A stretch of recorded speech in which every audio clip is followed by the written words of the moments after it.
तमाम सोलापुरातील जनतेला माझा जय महाराष्ट्र।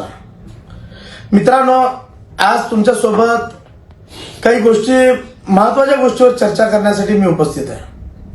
आपण बघितलं असेल की सोलापूर महानगरपालिकेची निवडणूक सुरू आहे आणि ही निवडणूक सोलापूरच्या विकासासाठी, सोलापूरच्या मूलभूत प्रश्नांसाठी आणि सोलापुरात आतापर्यंत न झालेल्या गोष्टीसाठी, न झालेल्या विकासासाठी, प्रलंबित असलेल्या विकासाच्या संदर्भात लढणे, या संदर्भात निवडणूक होणे अपेक्षित होते। परंतु आपण बघत असाल की निवडणूक सुरू झाल्यापासून ते आतापर्यंत एकच चर्चा आहे, ती चर्चा म्हणजे फक्त आणि फक्त भारतीय जनता पार्टीची। आपण बघितलं असेल की ज्या पद्धतीने राज्यामध्ये आणि केंद्रामध्ये भारतीय जनता पार्टी, शिवसेना, शिंदे गट आणि राष्ट्रवादी अजित पवार गट हे एकत्र त्या ठिकाणी नांदत असताना महानगरपालिकेमध्ये मात्र त्यांची युती होऊ शकली नाही। या मागचे काही कारण हे सांगण्यासाठी मी उपस्थित आहे। आपण बघितलं असेल की भारतीय जनता पार्टीने सुरुवातीपासून सांगितलं की एकटा चलोचे नारा दिला। एकीकडे शिवसेना तर दुसरीकडे राष्ट्रवादी हे एकाकी पडले होते आणि हे एकाकी पडल्यानंतर ह्या दोघांनी ठरवलं की आता आपला कुठेतरी गेम होतोय, म्हणून भारतीय जनता पार्टीचं गेम करण्यासाठी ते या ठिकाणी शिवसेना, शिंदे गट आणि राष्ट्रवादीचे अजित पवार या दोन्ही गटाचा या ठिकाणी आपण बघितला की दोघांनी युती करून या ठिकाणी निवडणूक लढण्यासाठी सुरुवात केली।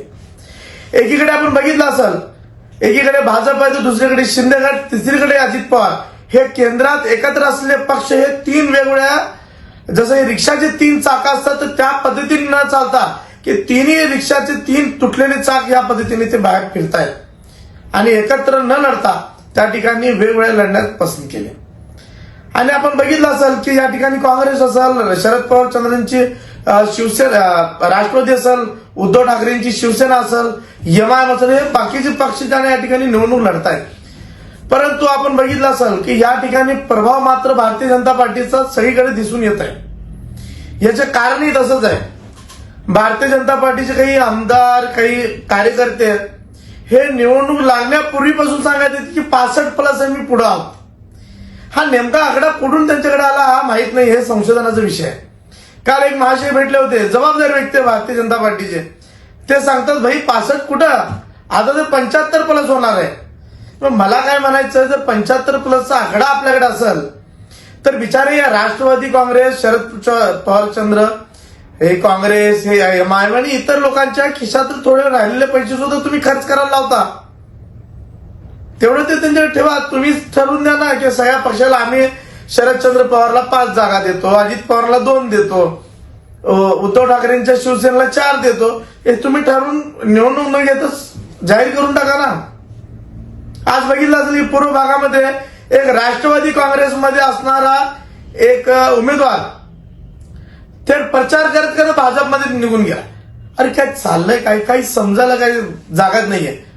सोलापूर महानगरपालिकेमध्ये भाजपचे जे काही लोक लढतायत, निम्मे तर काँग्रेसमध्ये होते आणि तिथून भाजपच्या चिन्हावर लढतायत, म्हणजे भाजपला काँग्रेस म्हणायचं का, हा एक प्रश्न आहे। भाजपचे लोक एमआयएम मधून लढतात, हे सुद्धा कधी समजलं नाही। प्रभाग 8 मध्ये तुम्ही बघितलं असेल की भारतीय जनता पार्टीमध्ये असणाऱ्या एका व्यक्तीला डायरेक्ट एमआयएम उमेदवारी देऊन टाकले, म्हणजे नेमका लोकांनी विश्वास कुणावर ठेवायचा हा एक मोठा प्रश्न निर्माण झालाय। मित्रांनो बघा, निवडणुकीमध्ये कोण जिंकणार कोण हारणार हा विषय बाजूचा आहे, पण निवडणूक हे चांगल्या पद्धतीने लढलं पाहिजे, निवडणूक स्वतंत्ररित्या झालं पाहिजे। निवडणुकीत कुठल्याही पक्षाचा, पैशाचा, मस्तीचा या ठिकाणी जे ना हे सामना होऊ नये। पण या ठिकाणी मात्र होतं काय तुम्हाला सांगू का, की सगळीकडे भाजपचे लोक म्हणतायत की आम्ही निवडून येणार, तर चला सोलापूरकरांनी सांगून टाकावं 15 तारखेला मतदान न घेता भारतीय जनता पार्टी जेवढे सांगतील तेवढेच त्यांच्या नगरसेवक निवडून यायला आले, असं सुद्धा कुणी जाहीर केलं तर काय हरकत नाही मित्रांनो। कारण आपण बघताय की निवडणुकीमध्ये भारतीय जनता पार्टीचं काम करत असलेल्या एका प्रभागामध्ये एका गरीब पोराचा मृत्यू झाला, त्या ठिकाणी त्याचा खून करण्यात आला आणि हे निवडणूक पारदर्शक कशी म्हणता येईल आपल्याला। आणि यावर आदरणीय मुख्यमंत्री साहेब सोलापुरात होते, तेच गृहमंत्री एक शब्द सुद्धा बोलले नाही आणि एमआयएमचे खासदार असं विचारलं निदान त्या पोराच्या बद्दल बोलले तरी की बाबा अशा पद्धतीने खून सोलापुरात झाला म्हणून। तर मला एक गोष्ट काय म्हणायची, शेवटी राजकारण हे राजकारणाच्या बाजूला राहायला पाहिजे, पण गरिबांची पोरं कुठेतरी अशा प्रकारची मेले नाही पाहिजे, त्यांचं खून नाही झाला पाहिजे। आणि येणाऱ्या 15 तारखेला जी निवडणूक जे मतदान होणार आहे, मी तमाम सोलापुरातील जनतेला सांगतो की कोण जिंकल कोण हारल ह्या गोष्ट बाजूला ठेवा, परंतु 16 तारखेनंतर निकाल झाल्यानंतर प्रत्येकाला जे ना आपला आजूबाजूचं सहकारी आहे, गल्लीतला माणूस आहे, एकमेकाचं तोंड बघावं लागणार आहे. आणि आपण जर द्वेष करून आजूबाजूच्या लोकांबरोबर सुद्धा आपण जर समजा भांडणं करून त्या ठिकाणी हे करत असतो, हे योग्य नाही मित्रांनो.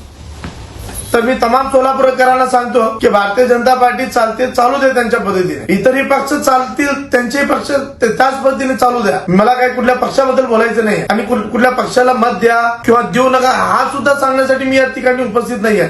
परंतु आजूबाजूच्या लोकांबरोबर वय झाला नाही पाहिजे. आजूबाजू गल्लीतले लोक आपले एकमेकाचे दुश्मन झाले नाही पाहिजे. ज्या ठिकाणी हिंदू आणि मुस्लिम वाद निर्माण नाही झाला पाहिजे. तर ह्या पद्धतीने आपण काम करा. हे निवडणूक जे ना लोकशाहीसाठी, लोकशाही जीवन ठेवण्यासाठी महत्वाचे आहे. आणि आपण जर समजा लोकशाही जर खून करण्याचा प्रयत्न करत असाल तर हे योग्य नाही मित्रांनो. मी तमाम सोलापूरकरांना सांगतो की कोण हरल कोण जिंकल हे बाजूला ठेवा, पण इमानदारीने मतदान करा. सोलापूरकरांना विनंती करतो की निदान 100% मतदान करण्यासाठी एक माणसाने जर प्रयत्न केला तर होऊ शकतो मित्रांनो. आपण काय करतो, माझ्या एका मताने काय होणार आहे, तुमच्या एका मताने पंतप्रधान पडू शकतो, एखादा माणूस पंतप्रधान होऊ शकतो, एवढी ताकद एका मतामध्ये. पण आपण त्याचा वापर करत नाहीये. तर मी तमाम सोलापूरकरांना सांगतो, हात जोडून विनंती करतो की 15 तारखेला सकाळी लवकर उठून सर्वात अगोदर मतदानाचा हक बजावा, त्याच्यानंतर तुमचे इतर कामाकडे लक्ष द्यावं एवढंच सांगतो. निवडणुकीमध्ये कोणी भांडणं तंटे हे करत असेल तर तुम्हाला माहित आहे आपले पोलीस आयुक्त यमराज कुमार साहेब आले, आपले पोलीस उपायुक्त डीसीपी कबाडे साहेब, हे चांगल्याची नशा उतरून टाकले त्यांनी. कोणी जर भांडणं तंटे मारामारी मस्ती करत असाल तर तुम्ही पोलिसांना, मान्य पोलीस आयुक्त असतील, उपायुक्त असतील, पोलीस कंट्रोल रूम असेल, 112 असेल, यांना फोन करा. ही निवडणूक पारदर्शी पद्धतीने आणि चांगल्या पद्धतीने निर्भयपणे मतदान होण्यासाठी सर्व सोलापूरकरांनी या ठिकाणी काम करा एवढं सांगतो. शेवटी कोणी हारणार कोणी जिंकणार याच्याकडे लक्ष न देता आपण एक भारतीय आहोत, आपण एक महाराष्ट्रातील, आपण एक सजग सोलापूरकर म्हणून सर्वांनी मतदान करावं एवढी विनंती करतो आणि थांबतो. जय हिंद.